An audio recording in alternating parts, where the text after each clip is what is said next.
The oxyhemoglobin dissociation curve graphically depicts the relationship between hemoglobin saturation, or SaO2, and dissolved oxygen in the blood, or PaO2. The strange sigmoid shape of the curve relates to peculiar properties of the hemoglobin molecule itself. Oxygen binds to the hemoglobin molecules found on red blood cells. There are several factors that affect the tendency of oxygen to bind to the hemoglobin molecules. Temperature, pH, and CO2 levels are three of the predominant factors affecting the affinity or tendency of oxygen to bind to hemoglobin molecules.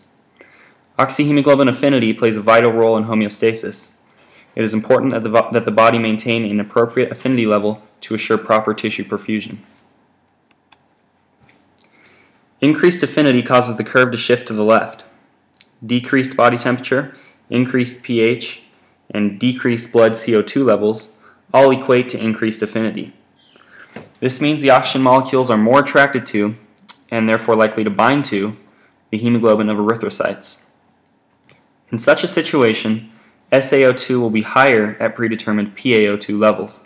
However, the bound O2 will be slightly less likely to release from the hemoglobin to perfuse the body tissues.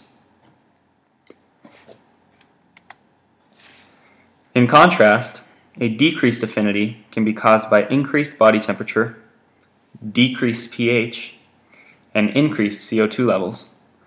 This decreased affinity will result in a lower SaO2 reading at predetermined PaO2 levels.